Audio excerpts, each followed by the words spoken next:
Rain hammered the tin roofs of the compound like 1,000 impatient drums. Beneath that storm, a man named Friedrich Bauer opened his eyes and decided the waiting was over. By sunrise, one American prisoner of war camp would fall silent, and every guard within it would lie dead. This is not a ghost story. It is the true account of patience turned into vengeance, of a soldier who learned the routines, the sounds, the weaknesses of the men who kept him caged. Before we begin, tell me in the comments where you're watching from and what time it is there. And if you want more stories that pull you straight into the forgotten corners of history, make sure to like this video and subscribe. The camp was somewhere in the American Midwest, built hastily in the summer of 1943, when the flood of captured Germans outgrew the coastal facilities. It was called Camp Stockton, one of roughly 700 scattered across the United States that year. To a passing driver, it looked like any army training ground. Neat rows of wooden barracks, a guard tower on each corner, barbed wire gleaming under the sun. But for the 10,000 men behind that wire, it was a world bounded by 40 feet of personal space and the daily rhythm of appel, roll call, held at exactly 8 in the morning and 4 in the afternoon. That was where Friedrich stood every day. Same spot, same number, same count. He had been a Feldwebel sergeant in the Wehrmacht, captured in Tunisia during the North African campaign. Unlike some of his comrades, he did not rage at captivity. He observed, he watched how the guards smoked, how they shifted weight during the night watch, how storms made them lazy. Patience, he decided, was its own kind of weapon. A prisoner's life was repetition. Breakfast meant the thin smell of boiled cabbage and tinned corned beef. The air in the mess hall hung thick with grease and smoke, broken only by the sweet scent of chocolate or tobacco from Red Cross parcels, each one a tiny miracle packed with biscuits, powdered milk, and up to 80 cigarettes. Letters arrived once a month, carried through Red Cross channels. Some men built libraries, others played soccer on the cracked parade ground. The Americans even allowed small wages, 15, maybe 20 cents a day, for farm work under the Geneva Convention. 60% of the camp's prisoners worked outside the wire, picking fruit, cutting timber, repairing fences. Friedrich volunteered for everything. He learned to mend machinery, to drive a truck, to read the guard roster pinned on the bulletin board inside the admin office. Every permission slip, every signature, every changing rotation, he filed them away in memory. 3 years of silence, 3 years of small talk, 3 years of storms passing over the camp like omens. One diary found later in the barracks captured the mood of those years. Each person had a specific spot in line. Some liked to count using their rifles. Those rifles were old Springfields or Garans, each with a fixed bayonet, gleaming dull under the tower lights. The sentries performed night patrols every 30 minutes, logging each pass in a ledger at the main gate. They were young, bored, and certain that no one would ever dare. But boredom is its own kind of blindness. When rain came, the ground turned to sucking black mud. The spotlights reflected against the water, creating blind zones in the wire. The generator's hum drowned softer sounds, the shuffle of boots, the twist of pliers. Friedrich had waited for a night like that. Storms erased patterns. The summer of 1946 had been brutal, humid, thick with mosquitoes. On the night of August 22nd, thunder rolled across the plains. Guards pulled their jackets tighter, muttering about how the wiring shorted during heavy rain. Floodlights flickered. Inside Barrack 12, men lay on bunks that smelled of sweat and oil, staring at the ceiling. Somewhere, a tin cup rattled. Then, silence. Friedrich rose without a word. His boots were wrapped in cloth. In his hand, a length of wire, sharpened and coiled. No one stopped him. He crossed the barracks, slipped into the dark. The first guard he reached was near the motor pool, his rifle slung carelessly. By the time lightning flashed again, the guard was on the ground and Friedrich was already moving. You might wonder, how could one man do it? The answer lies in routine, because routine kills awareness. Guards trusted that prisoners would stay docile, that storms would keep them inside. They had shared meals, played cards, traded cigarettes. Some even joked with their captives. When trust becomes habit, vigilance dies. But not everyone ignored the signs. 2 weeks earlier, a sentry named Corporal Ellis had reported missing tools from the maintenance shed. The entry sat unnoticed in a logbook under a stack of forms. The camp commandant, Captain Robert Clay, was due for reassignment and didn't want paperwork delaying his transfer, so nothing happened. By 1 in the morning, the storm reached its peak. Rain pelted the tin roofs. The wire sang in the wind. In the watchtower nearest the north gate, Private Dawson struggled to keep his lantern lit. He thought he saw movement, a shadow slipping between the barracks, but when he turned the beam, there was only the shimmer of rain. Minutes later, the generator failed. The camp went black. Witnesses later recalled hearing metallic thuds. then the sound of boots running. But by dawn it was over. Every guard post lay unmanned, 12 men dead, 2 missing. And Friedrich Bauer, prisoner number 8637, was gone. Patience has a price. When investigators arrived, they found the camp soaked and silent. Rifles leaned against the walls of the guardhouse, ammunition untouched. The ledger showed the last entry at 23:45. No further marks. Inside the barracks, prisoners stood at roll. Call, waiting, some whispered prayers, others simply stared through the wire toward the road leading out into the storm. A Red Cross inspector wrote in his report, "The discipline of the prisoners was remarkable. They did not move or speak until ordered. The atmosphere was heavy, as if they had rehearsed this silence. Was it escape? Was it vengeance? Or something else? A calculated act meant to shame the captors who had caged him too long. No one could say. The army sealed the site within hours. News of the incident never reached the local press. Official files were marked classified, but stories spread. Farmers who had employed the prisoners spoke of one man with cold blue eyes and perfect English. A mechanic, a planner. They swore he had once said quietly, "Even a cage built by law is still a cage." 3 years of waiting, one night of reckoning, and a disappearance that would haunt investigators for decades. A storm can hide anything. Next, we'll follow the aftermath, the military inquiry, the missing records, and the witnesses who claimed they saw Bauer again, thousands of miles away. Was he a ghost of war, or a survivor, rewriting his own ending? The sun rose blood red over Camp Stockton, striking the wet barbed wire and turning every droplet into a mirror. The rain had stopped, but the camp smelled of iron and wet soil, of something final. By 7 that morning, military trucks rolled through the gates. The investigators wore long raincoats, boots sinking into mud that still bore the prints of boots. Too many to count, too chaotic to trace. The wind carried the faint buzz of flies over the guardhouse. 12 men were dead.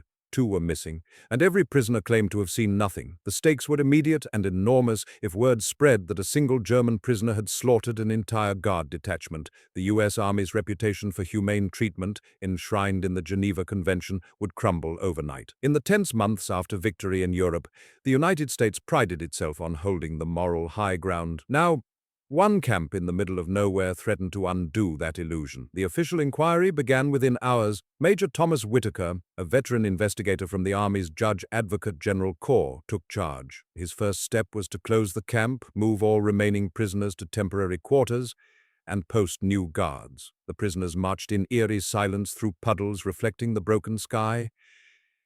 "They looked at us as if we were ghosts," one corporal remembered later. Whitaker entered Barrack 12, the same barrack where Friedrich Bauer had last been seen alive.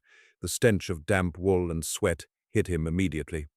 The bunks were neatly made, as if awaiting inspection, but beneath one mattress he found a single water-warped notebook. On the first page, in precise German handwriting, "Patience is not peace, it is the art of storing fire." The remaining pages were filled with sketches, rough diagrams of towers, fences, angles of vision. A note in English read, "Storm disables light, patrol shift 2300, Dawson smokes twice per night, North Tower blind 5 minutes. It wasn't a diary, it was a plan. The art of waiting. Investigators pieced together a timeline. Friedrich Bauer had arrived in the U.S. in early 1943 aboard a transport ship from North Africa. Records showed he had served in an engineering battalion, trained in explosives, fortifications, and communications wiring. That fact alone should have placed him under higher supervision. Instead, he had blended into the sea of ordinary infantrymen. A guard who had worked the agricultural detail remembered Bauer distinctly. He never complained, always did what he was told, but he watched you, not like most of them. He watched how you moved.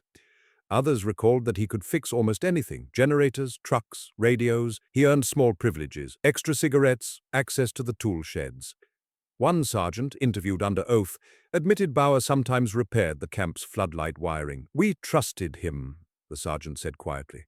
"God help me, we trusted him." Why trust a prisoner? Because by 1946 the war was long over. For many guards, these camps felt like relics of a war already fading into memory. German prisoners worked in fields, attended church with locals, even played soccer against American teams. The hostility had thinned into routine. Routine dulls fear. That year alone, Red Cross reports described millions of parcels still being shipped to prisoners worldwide. The system was vast, bureaucratic, and tired. Some camps had reduced security to skeleton crews, just enough to maintain order until repatriations finished. So when the storm came that August night, It wasn't met with readiness, it was met with boredom. Evidence was thin, no signs of forced entry, no firearms discharged. Every guard had been killed by close contact. One strike, one wound. There were no shell casings, no footprints leading beyond the outer fence. Whitaker studied the wire perimeters himself. The mud was deep, the fence sagging under water weight. At one point, a section near the northwest corner was lower, the posts softened by rot. Beneath it, he found a single torn scrap of cloth, a patch of grey uniform wool. Could have been anyone's, one private muttered. Not anyone's, Whitaker replied. A sergeant's. See the stripe? The patch matched the rank Bauer had once held. By September, whispers spread through the other camps. Prisoners began telling stories. Some said Bauer had escaped to Mexico. Others claimed he was caught in the storm's floodwaters and buried anonymously in a county field. But a few spoke differently. One man, a former Luftwaffe pilot, swore that Bauer had never planned to flee. He said Bauer once told him, "You can't escape a world that believes it owns you. You must make it see what that belief costs." Was that vengeance? Philosophy? Madness? Even decades later, historians argued over it. In October 1946, the Army's internal report, Incident at Camp Stockton, was finalized and sealed. The official line, during a severe storm, multiple guards were killed by an unidentified assailant. Primary suspect presumed deceased. But the evidence log told another story. One page listed recovered items: handmade wire garrote, blood-stained, small wooden carving, initials FB, torn sergeant's patch notebook with diagrams in the corner, an investigator's pencil note, no body recovered, possible civilian sighting 12 miles west. And indeed there was one. A farmer named James Lovett, working near the state highway, reported picking up a soaked hitchhiker that same morning, tall, blonde, mid-30s, wearing an oversized coat. The man said little except, "Heading south." When Lovett turned to ask more, the stranger was gone, leaving only a cigarette butt crushed in the mud. It was an American brand, Lucky Strike. That detail puzzled Whitaker. Prisoners weren't issued American cigarettes unless they worked on outside detail. Bauer had worked plenty. He could have pocketed them. Still, it hinted at something unsettling. The killer wasn't fleeing panic-stricken into the woods. He was calm, methodical. He had planned where to go. Weeks turned into months. No trace emerged. In early 1947, the camp was dismantled, barracks torn down, fences sold for scrap. The land reverted to farmland, the mud flattened by tractors. Only the faint outline of foundations remained, swallowed by grass. But the story refused to die. Years later, locals still spoke of lights on stormy nights, the ghost of a soldier walking the old fence line. Children dared each other to find the German's grave, though none ever did. The army, eager to move on, never publicly acknowledged the massacre. The families of the guards received quiet letters citing duty deaths. History prefers silence when silence protects reputation, yet every silence leaves an echo. In 1962, a declassified memo surfaced in the National Archives. It referenced a former German POW located in Argentina under the alias Friedrich Baumer.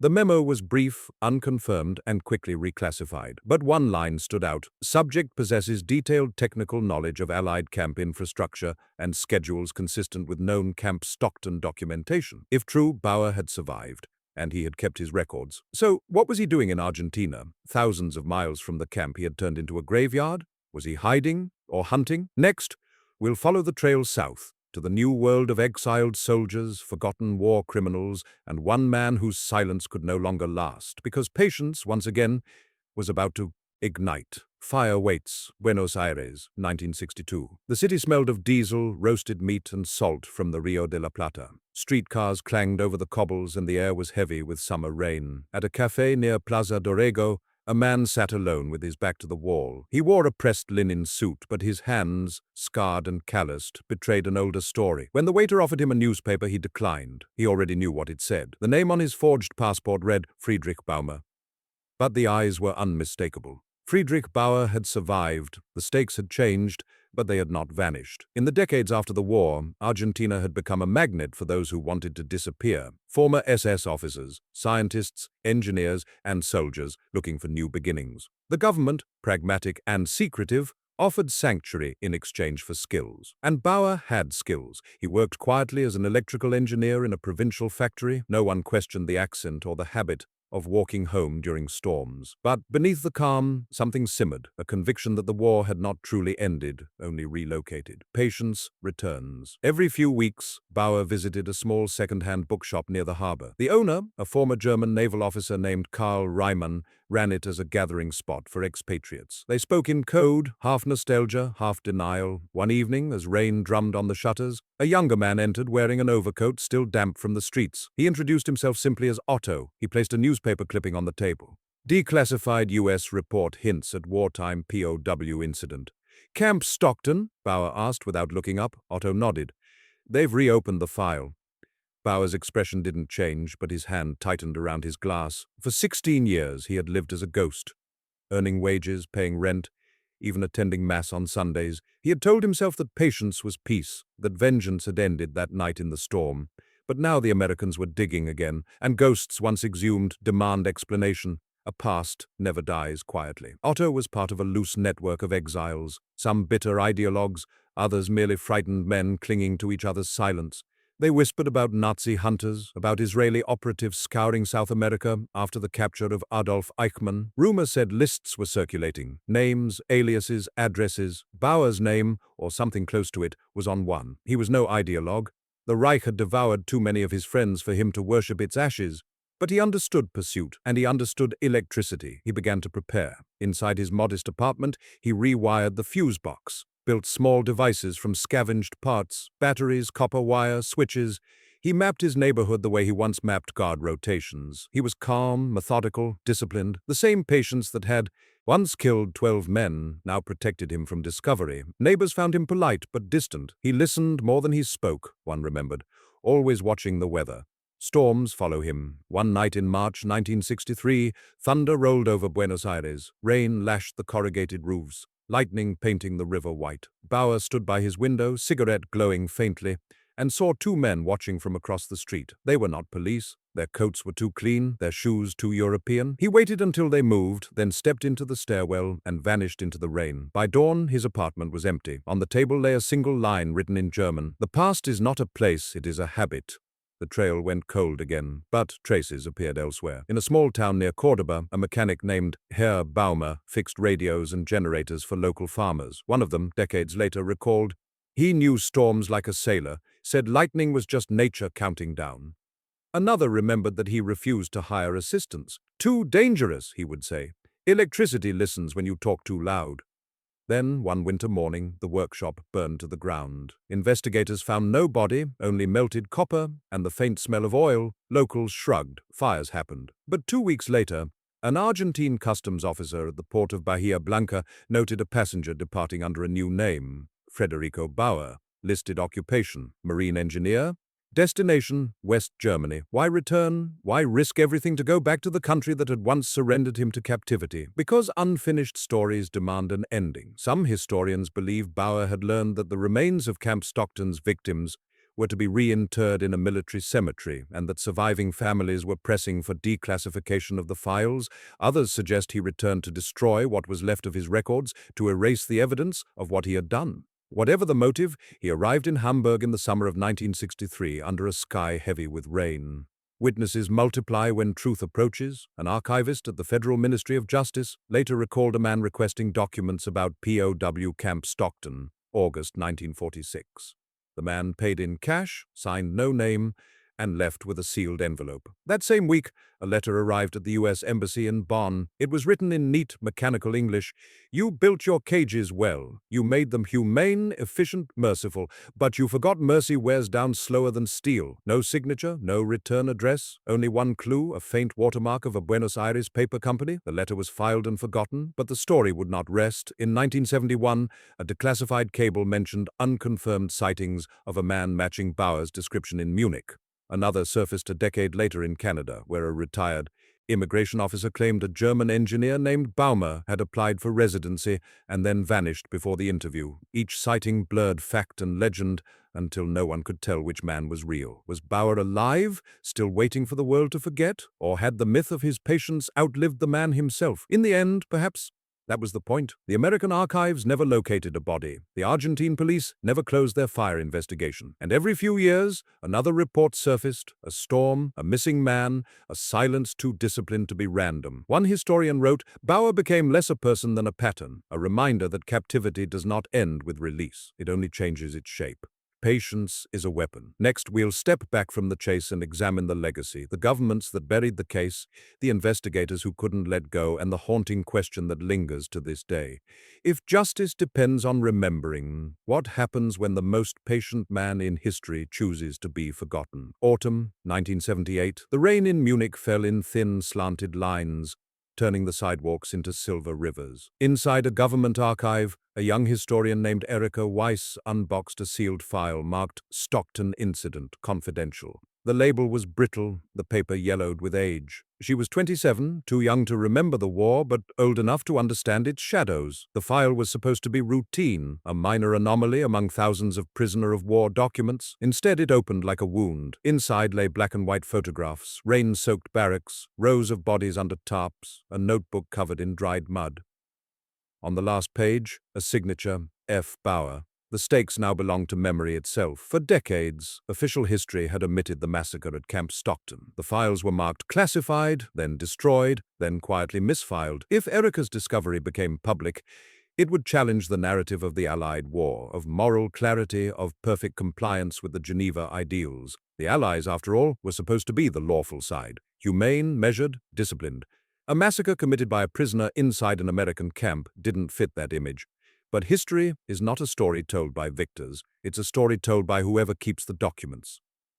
Erika leaned closer to the photos. In one, a soldier's body lay half submerged in mud, his rifle half buried beside him. The angle of his boots, the twisted barbed wire, even the glare of the lightning in the distance, it all felt too deliberate, too cinematic. She turned to the investigation notes. Whitaker's handwriting was cramped, urgent. Subject demonstrates extensive premeditation. Tools indicate planning over years. No clear motive, only precision. And beneath that, in a different hand, a final notation. If alive, Bauer represents unique psychological profile, patience weaponized. Patience as weapon. That phrase haunted her. She tracked the trail through dusty diplomatic cables, interdepartmental memos, and Red Cross correspondence. Every lead ended in a dead letter. Files had been redacted, burned, or more often, simply gone. But one memo survived, a 1963 transmission from the U.S. Embassy in Bonn, noting a letter received from anonymous sender referencing Camp Stockton, phrasing consistent with military background. Attached was a photograph of the envelope. The paper watermark, an Argentine brand, matched those sold only until the late 1950s. Bauer had been alive then. Erika visited the Bundesarchiv in Koblenz next, seeking military personnel rosters. The archivist, an elderly man with nicotine-stained fingers, shook his head slowly. Friedrich Bauer, he repeated. That name is familiar. He disappeared into the stacks, returning 20 minutes later with a slim folder. Engineering Corps, North Africa, captured early 43, he said. Reported missing from repatriation transport 1946, never processed, a clerical ghost. A ghost. That word followed her home through the rain. Silence spreads like fog. By winter, Erika's research had drawn the attention of both governments. A polite letter from Washington requested she cease further independent investigation pending review. A week later, her apartment was searched. The files were gone. In their place, she found a single envelope on her desk. No stamp, no mark, just a folded sheet of paper. Inside, in precise English typewritten words, "You think I am gone because you cannot see me, but patience does not die. It waits behind the eyes of those who look too long." Below it, an address, Hamburg Shipyard Number 9. That night, she took a train north. The shipyard was nearly deserted. Old cranes, the smell of rust and oil. Rain slicked the ground, thunder muttering far out over the Elbe. A single light burned in a small maintenance shack. Inside sat an old man, thin, pale, dressed in work overalls. He didn't turn as she entered. "You've come about Stockton," he said in a voice like worn leather. Erika's heart hammered. "You're him." The man smiled faintly. "No, he died a long time ago. I just kept his patience." Echoes of a vanished man. He told her fragments of the years after the war, of how captivity hollowed men into mirrors, of the silence that fed on itself. He spoke of guards who laughed too easily, who assumed decency was safety. "Decency," he said, "is the most fragile cage of all." When she pressed him for proof, something to confirm he was Bauer, he handed her a small wooden carving. The initials FB were burned into its base. "I made this to remember who I was," he said. "Then I left it behind to forget." Lightning flared outside, and for an instant his eyes reflected it. Cold, blue, deliberate, then the light went out. When Erica awoke, the shack was empty. The carving remained. Authorities found no trace of an old man at the shipyard. The guard on duty insisted no one had entered that night. The rain had washed the footprints away. The carving now rests in a museum display in Berlin, labeled Unidentified Artifact circa 1940s. No one officially connects it to Camp Stockton, but its story circulates quietly among curators. Some say it's cursed, others say it hums faintly when storms approach. History forgets, but weather remembers. Decades later, satellite photographs of the old Camp Stockton site show faint geometric patterns beneath the soil. Foundations, trenches, the ghost of a fence line. Every few years, the area floods during heavy rain, and the locals swear they hear boots on gravel, the echo of roll call through the storm. A retired farmer, now in his 90s, once told a journalist, "When thunder comes, I lock my doors, because the German walks again." He couldn't explain how he knew that name, Bauer. Why does this story matter? Because it reveals the thin line between order and obsession, between waiting for peace and manufacturing it. Bauer was not a monster born from ideology, but from discipline turned inward until it became something predatory. In every system built on control, every camp, every bureaucracy, every nation, there is someone watching, learning its rhythm, storing fire. And sometimes, when the storm comes, that patience finally speaks. The storm never really ended. In the archives, the file still sits under lock and key, its pages too fragile to handle. On one of them, Whitaker's final report remains half legible. The last line reads, "He did not escape, he simply waited until we stopped watching." Maybe that's the truth. Maybe Friedrich Bauer was never caught because he didn't need to run. He just became the silence that followed. So the next time you hear thunder rolling across the plains or see rain streaking against barbed wire fences on an old photograph, remember the man who plotted for 3 years, who turned patience into power, and who vanished before dawn. Was he a killer, a survivor, a warning? Or was he simply what happens when the world mistakes stillness for surrender? Patience waits, and patience remembers. If you made it this far, tell me in the comments, would you call Friedrich Bauer a villain or a victim of his own silence? And if stories like this make you rethink what history really hides, make sure to subscribe, share this video, and join us next week for another true tale that refuses to stay buried, because history doesn't end, it waits.